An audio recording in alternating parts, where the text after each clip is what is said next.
సోదరులకు నమస్కారం అండి. ఈ వీడియోలో మనం ఎల్‌నినో మరియు సూపర్ ఎల్‌నినో అనేటివి మన భారతదేశంలో రైతాంగం మీద ఏ విధంగా ప్రభావం చూపిస్తాయో తెలుసుకుందామండి. ఎల్‌నినో మరియు సూపర్ ఎల్‌నినో అని ఏదైతే ఈ మధ్య వార్తల్లో బాగా నడుస్తూ ఉందో, ఎల్‌నినో అంటే ఏం లేదండి, మనకు పసిఫిక్ మహాసముద్రం ఏదైతే ఉందో దాంట్లో ఉష్ణోగ్రతలు, సముద్ర ఉపరితల ఉష్ణోగ్రతలు 0.5 డిగ్రీల సెంటీగ్రేడ్ పెరగడం అన్నమాట. అదే సూపర్ ఎల్‌నినో అంటే పసిఫిక్ మహాసముద్ర ఉపరితలం మీద జలాల ఉష్ణోగ్రత అనేది 2 నుంచి 3 డిగ్రీల సెంటీగ్రేడ్ వరకు పెరుగుద్ది అనమాట. అయితే ఈ ఎల్‌నినో కానీ సూపర్ ఎల్‌నినో కానీ అంతకుముందు మన దేశం మీదకి మన దేశంలో రాలేదా అంటే మన దేశానికి అంతకుముందు కూడా వచ్చినాయి. 1999 సంవత్సరము, తర్వాత 2015-16 సంవత్సరము, అంతకుముందు కూడా రావడం జరిగిందనమాట. ఈ ఎల్‌నినో కానీ సూపర్ ఎల్‌నినో కానీ ఏర్పడినప్పుడు ఏం జరుగుద్దంటే, ఈ ప్రపంచంలో వాతావరణ మార్పులు అనేవి సంభవిస్తాయండి. అంటే ఒక చోట వర్షాలు పడాల్సిన దగ్గర వర్షాలు పడకుండా కరువులాగా ఏర్పడడం, తర్వాత ఇంకో ప్రాంతంలో ఎక్కువ వరదలు సంభవించడం అనేది ఈ ప్రపంచవ్యాప్తంగా జరుగుతుందన్నమాట.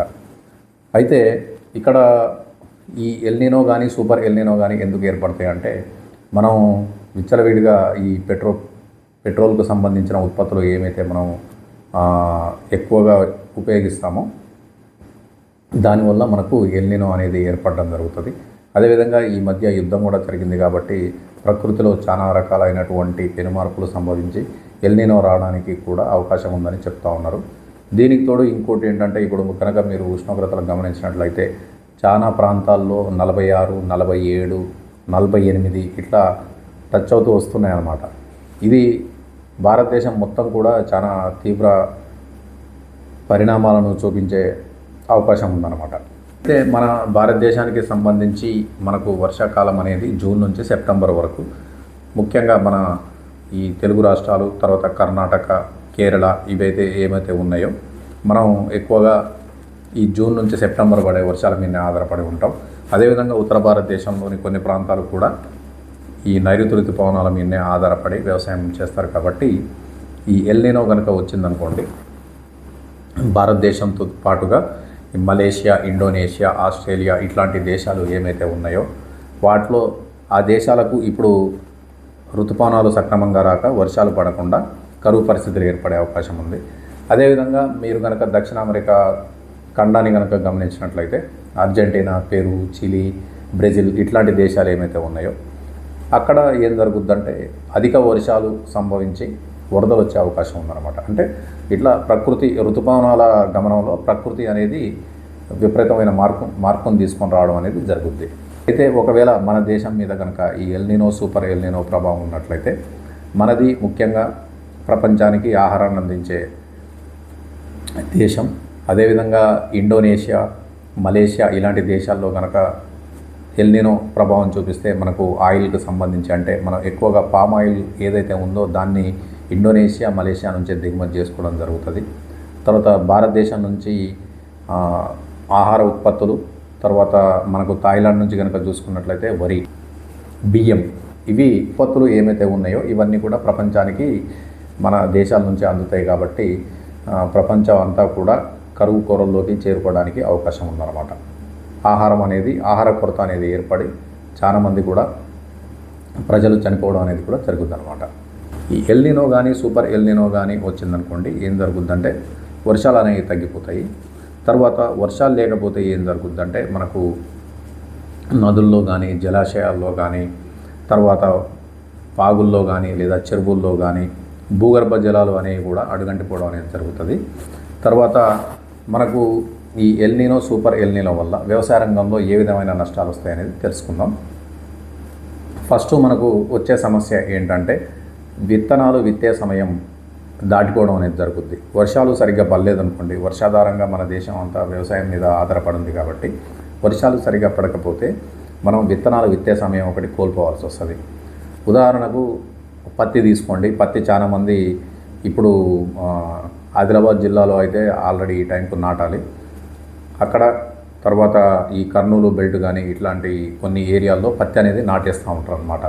ఇప్పుడు కనుక వర్షాలు సరిగ్గా పడలేదనుకోండి, ఆ పెట్టిన విత్తనాలు కూడా సరిగ్గా మొలవక, తర్వాత ఒకవేళ నీటిపారుదల కింద మొలిసినా కానీ తర్వాత వర్షాధారం కింద కనుక సకాలంలో వర్షాలు రాకపోతే ఆ పెట్టిన మొక్కలు కూడా చనిపోయే అవకాశం ఉందన్నమాట.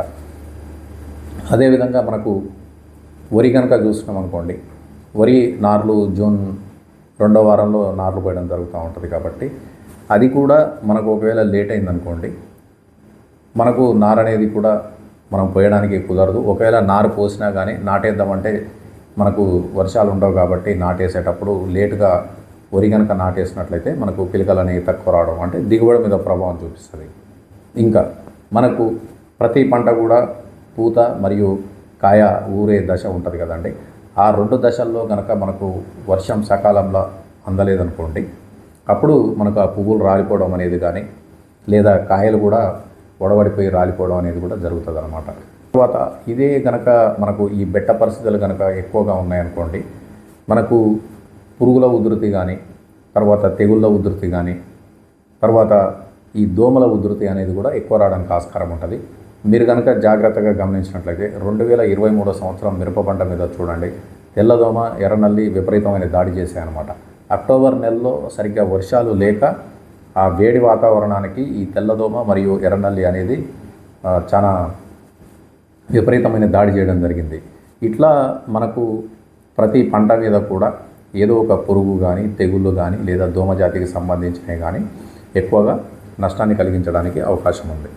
సో ఇట్లా ఈ విధమైనటువంటి నష్టాలు ఉంటాయన్నమాట. సకాలంలో మనకు వర్షాలు కనుక లేకపోతే లేదా వర్షపాతం తగ్గినా కానీ మనకు వ్యవసాయ రంగం మీద ఈ విధమైన నష్టాలు ఉంటాయి. మనకు ఈ పశుగ్రాసం కొరత కూడా అనేది బాగా వస్తుంది. మనకు పశువులకు మేత దొరకనప్పుడు అవి కూడా బక్కజెక్కి చనిపోవడం అనేది జరుగుతుంది. సరిగ్గా పాలనేవి కూడా రాకుండా ఉంటాయి అన్నమాట. తర్వాత మనకు ఎల్నినో వల్ల మొదటగా వ్యవసాయ రంగానికి సంబంధించిందే ఎఫెక్ట్ ఉంటుంది. కాబట్టి వ్యవసాయ రంగంలో కనుక మనకు ఇబ్బందులు వస్తే మిగతా రంగాలకు కూడా దీని అనుబంధ రంగాలు ఏమైతే ఉంటాయో వాటికి తర్వాత ధరలనే విపరీతంగా పెరగడం అనేది జరుగుతుంది. ఇట్లా రైతులకు చాలా రకాలైనటువంటి నష్టాలు ఉంటాయన్నమాట. దీనికి తోడుగు మళ్ళీ ఇప్పుడు ఆ అమెరికా ఇరాన్ యుద్ధం ఏదైతే ఉందో దానివల్ల కూడా ఎరువుల ధరలు పెరిగి రైతులు చాలా ఇబ్బందికర పరిస్థితులు ఎదుర్కొనే అవకాశం ఉందన్నమాట. అయితే ఇట్లాంటి క్లిష్ట పరిస్థితుల్లో మనం ఏం చేయాలంటే,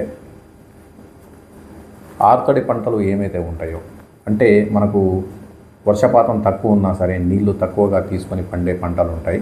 అవి వేసుకుంటే కనుక రైతు సోదరులకు చాలా లాభదాయకంగా ఉంటుంది. అవి ఏంటంటే అందరికీ తెలిసినాయండి. అవి జొన్నలు, సజ్జలు, రాగులు, తర్వాత కొర్రలు ఇట్లాంటివి ఏమైతే ఉంటాయో ఇవి 1-2 వర్షాలు పడ్డా సరే ఇది పంట పండి మనకు చేతికొచ్చే అవకాశం ఉంది. వీటికి ఇంకో ప్రత్యేకత ఏంటంటే తీవ్రమైన కరువు పరిస్థితులను కూడా తట్టుకుంటాయి. కాబట్టి రైతు సోదరులు సేఫ్ జోన్లో ఉండడానికి ఇవి ఈ ఆరుతడి పంటలు చాలా లాభదాయకమైనవి. తర్వాత మనకు పప్పు ధాన్యాలు కూడా ఉన్నాయి. పెసళ్ళు, మినుములు, శనగ, కంది ఇట్లాంటివి ఏమైతే ఉన్నాయో ఇవి కూడా తక్కువ నీటిని ఉపయోగించుకొని మంచి దిగుబడిని ఇచ్చాయి. కాబట్టి ఇవి కూడా వేసుకోవచ్చు అన్నమాట. తర్వాత నూనె గింజల పంటలు, వేరుశెనగ, పొద్దుతిరుగుడు, నువ్వులు, ఆముదం ఇట్లాంటివి కూడా వేసుకున్నట్లయితే రైతులకు ఈ ఎల్నినో బాధ నుంచి తప్పించుకోవడానికి అవకాశం ఉంటుంది. ఇప్పుడు ఈ ఎల్నినో వల్ల మనకు వర్షపాతం తగ్గుద్దని చెప్తున్నాం కదా. ఒకవేళ వర్షం పడ్డదనుకోండి, ఆ నీళ్ళను కూడా మనం జాగ్రత్తగా పొదుపు చేసుకునే విధంగా ఉండాలి. తర్వాత మనం ఎక్కువగా మల్చింగ్ షీట్లు వాడటం చేయాలి.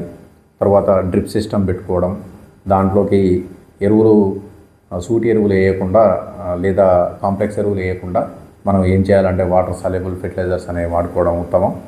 తర్వాత ఈ విత్తనాలు ఏదైతే మనం ఎంపిక చేసుకుంటామో కరువు పరిస్థితి తట్టుకునే విధంగా ఉండాలన్నమాట. అంటే తక్కువ రోజుల్లో వచ్చే విత్తనాలు ఎంచుకోవడం ఉత్తమం. ఉదాహరణకు పత్తి చూసినాం అనుకోండి, మనకు 140-150 రోజుల్లో అయిపోయే విధంగా పత్తి విత్తనాలు ఎన్నిక చేసుకోవడము. తర్వాత మొక్కజొన్న కనుక చూసినట్లయితే 100-110 రోజుల్లో అయిపోయేటువంటి చూసుకోవడం. అంటే కొంచెం నీళ్లు తక్కువైనా సరే కానీ పంట ముందొచ్చే విధంగా ఈ విత్తనాలు కనుక సెలెక్ట్ చేసుకున్నట్లయితే రైతు సోదరులకు లాభదాయకంగా ఉంటుంది.